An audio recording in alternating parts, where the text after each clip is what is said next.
is David Martinez. I grew up in a small town in Bayonne until I was 10, and everything was going great in my life until I was 22 years old, almost 23. I had a boat accident. So I was driving a 15-foot boat with a 50 horsepower engine, very small boat, with my best friends, my future ex-girlfriend at the time, and 2 other girls. So I had 5 people on my boat. We got hit by a 50-foot boat that had 2 twin 250 horsepower engines. It didn't see us, and it hit us head on. And my best friend died. I woke up underwater, almost drowned. It was pretty bad. So I was put on painkillers for my injuries. I got hit by a propeller, my foot was cut open. Once everything healed, I never really dealt emotionally with all the trauma that I experienced. But I realized with the painkillers that I could kind of avoid it. So I started to use those illegally.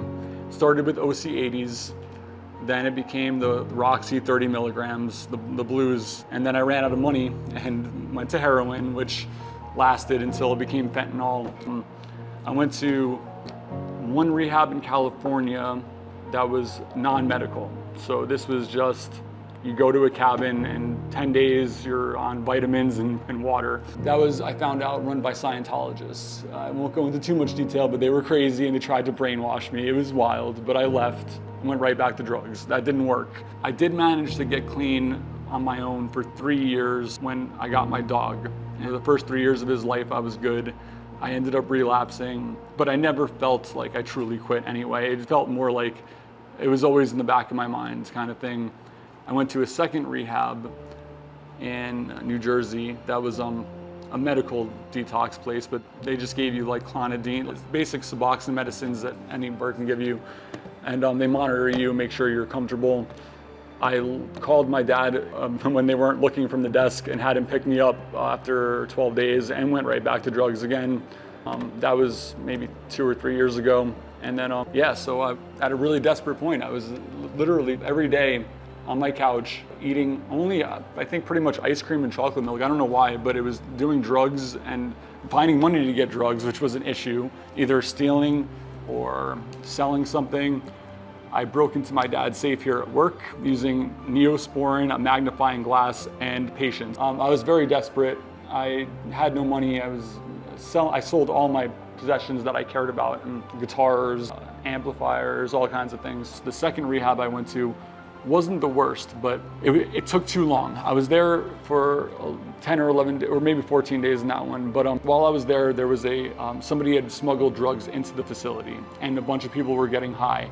And already that was like, I had money on me. I was looking for those people.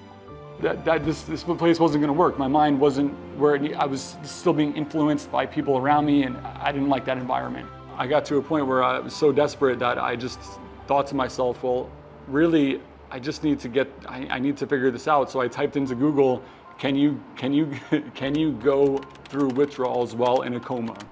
And one search led to another, led me to ANR, which was pretty much what I was looking for. And I was saying earlier, I'm a skeptical person by nature. If someone tells me that this is what it is, I immediately doubt it. I wanted to know if it was possible to not have to suffer through withdrawal pain, because that was the withdrawal pain was a big problem for me. I feel like mentally, I had gotten to a point where I knew that the situation was bad. I knew that it was either death or, and that was all there was. There was no other option. It was leading towards that. So the Google, I just wanted a way to be able to get through the withdrawals without having to experience them. They brought me to a room. They gave me a TV. They made me comfortable. I basically hung out until the procedure, and then they were there for me the whole time. It wasn't very long. It was like maybe 24 hours I was there. I didn't see another patient. It was all focused on me. There were other patients, but as far as I know, there weren't. So I was alone. I wasn't being influenced by any outside influences. I wasn't talking to other drug addicts that are also recovering. I think that these things are huge as far as recovery. Why would I want to be in a place where all we have in common is drugs? And that's all we have to talk about. And that's now keeping that alive in my mind and trying to distance myself from that. And I think ANR really nails it in that area specifically.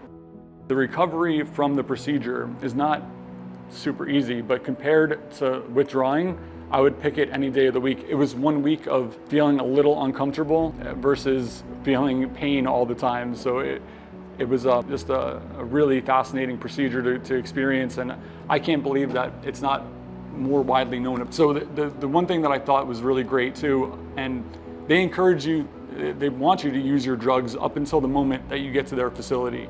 They have their reasons for it, but for me it was great because I didn't have to commit to anything until the very last second. And that was huge because there's a lot of anxiety that goes into when you're leading into recovery.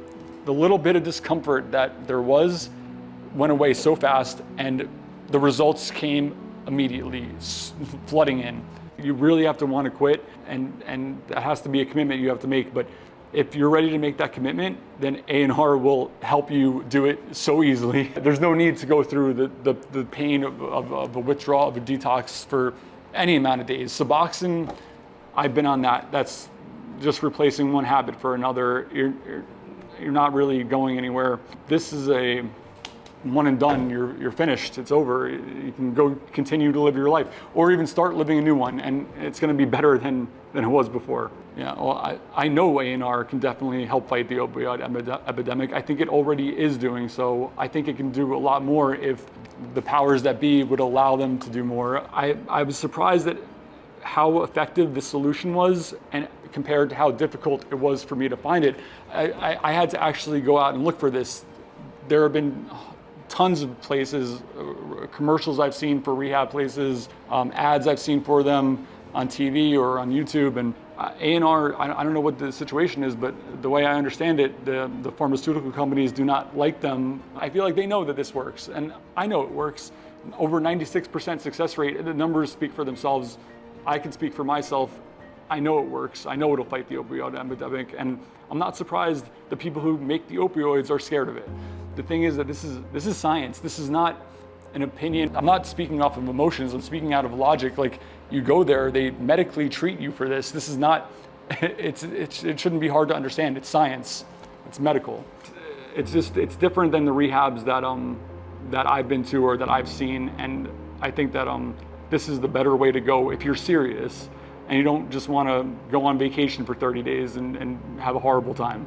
The drug addiction didn't just go away, but I became truly a better person, and everything that I do, I became more skillful, became more articulate. I'm reading books, I'm putting time into practicing things that I've never really thought I needed to practice, and I'm getting better at those things. I don't know what happened in my brain at ANR, but whatever it was good. I was skeptical going into ANR. I thought, this sounds too good to be true, but it is real. It works. It works for me, and I'm grateful to everyone there for everything they did.